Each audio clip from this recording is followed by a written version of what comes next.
Nung araw, kahit tamis ang ating buhay, puno ng saya at ng kulay, di mauulit muli.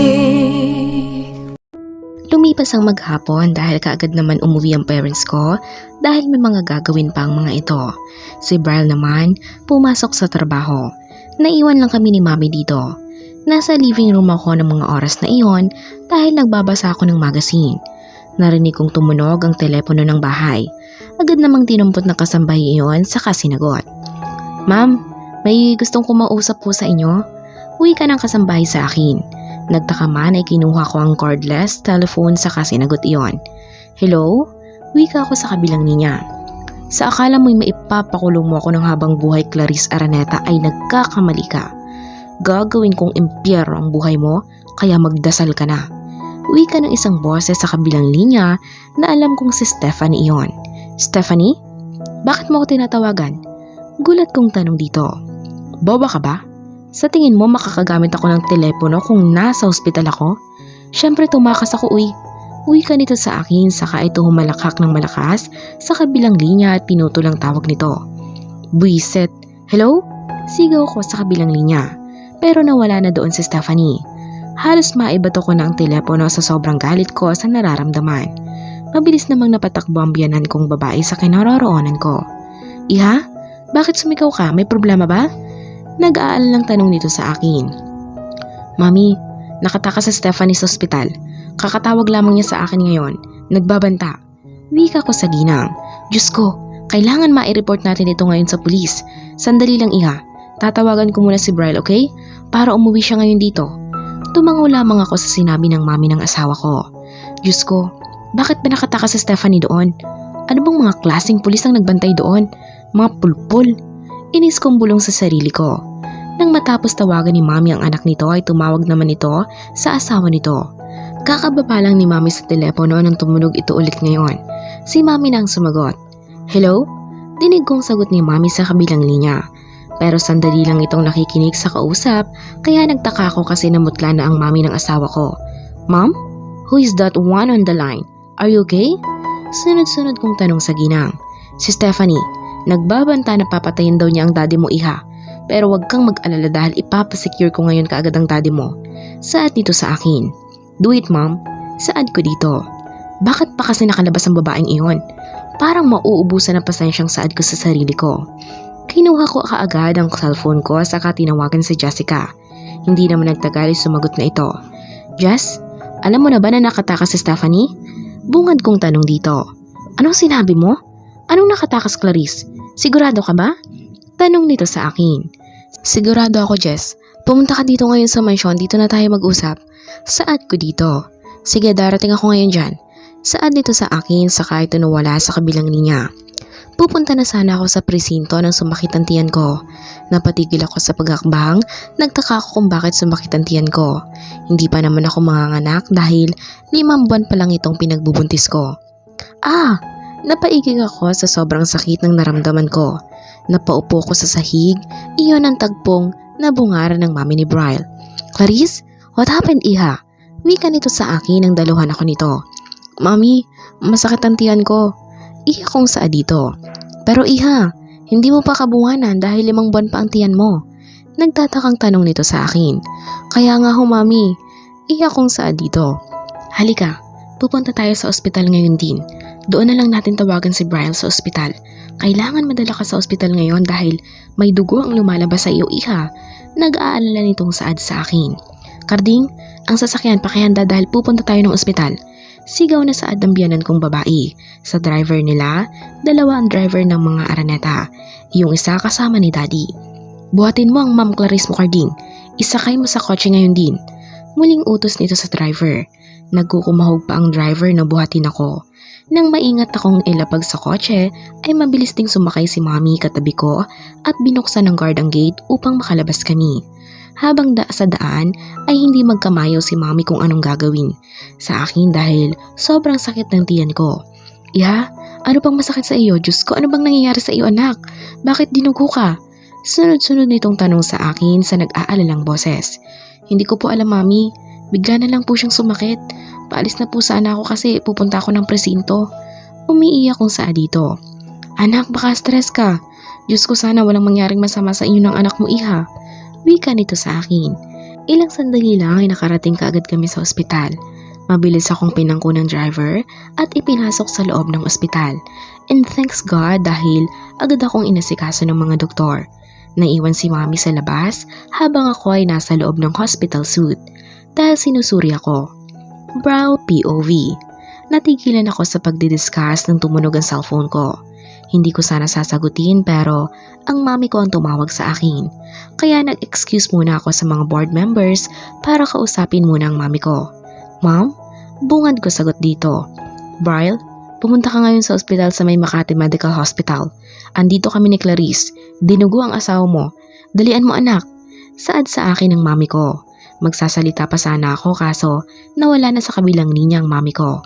Tarantang tinawag ko ang secretary ko at binili na nito ng kung ano-ano.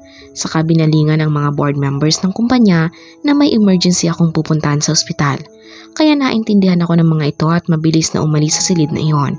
Pagkababa ko sa elevator ay lakad takbo ako papunta sa sasakyan ko. Pero hindi pa ako nakasakay ng kotse ay humarang na sa akin ng isang babae. Hi darling, did you miss me? Nakakalukang wika nito sa akin. Stephanie?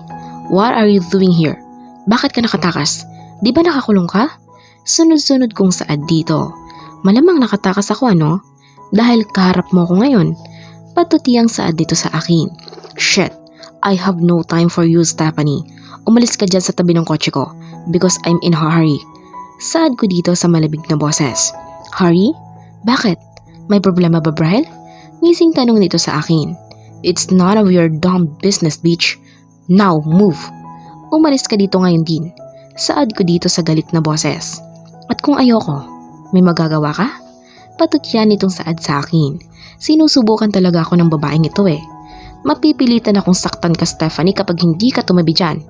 Banta kong saad dito. Eh di gawin mo. Bulyaw nitong saad sa akin. Akma ko na sanang sasampalin nito nang tutukan ako nito ng baril. Sige, subukan mo. Ang dami ko ng sinakripisyo sa Bryle pero hindi mo binigay.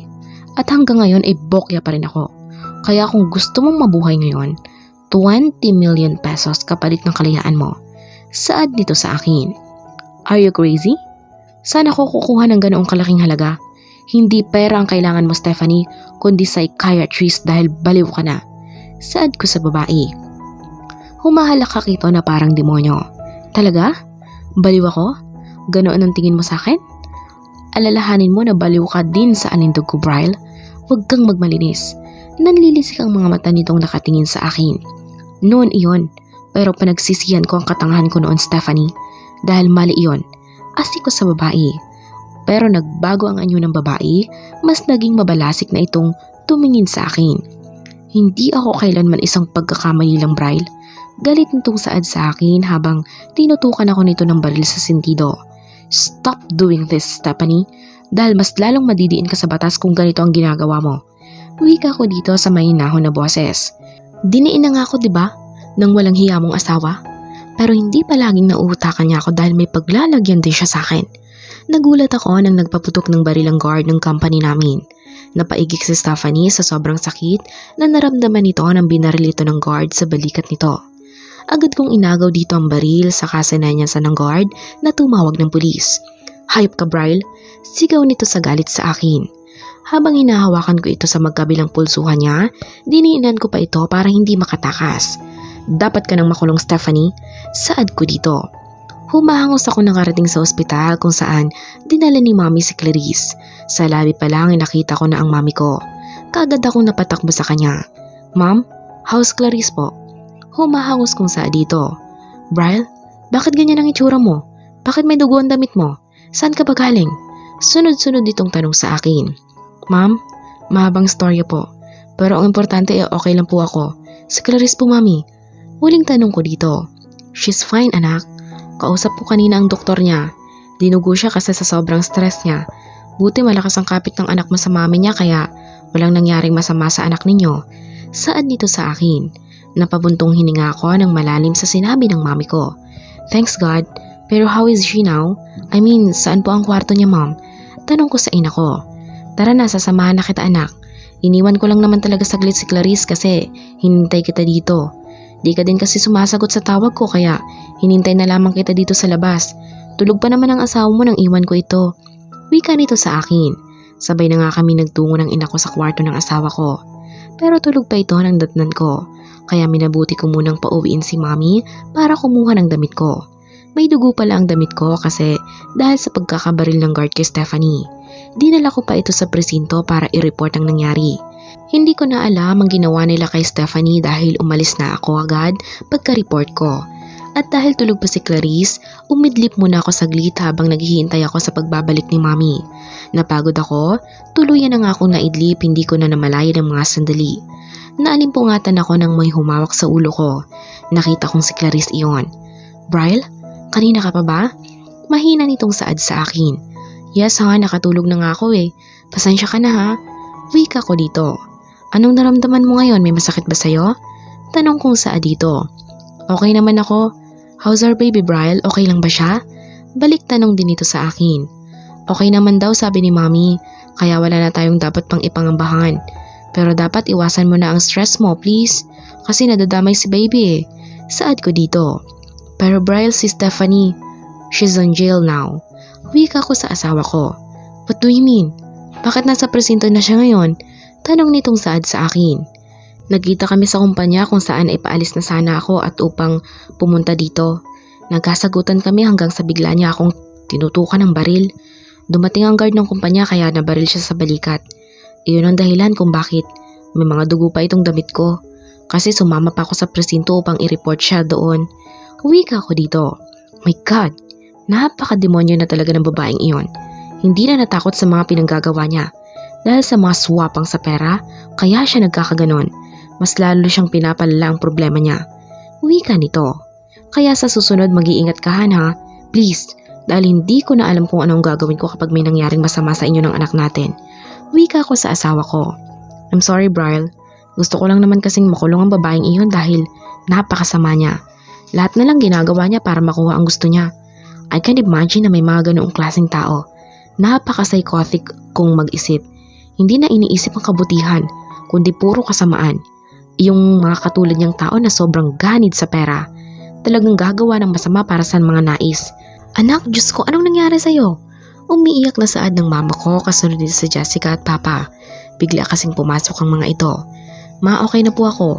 Huwag na ho kayong mag-alala. Saad ko sa parents ko na nakatingin sa akin. Ano ba kasing nangyari sa iyong bruha ka?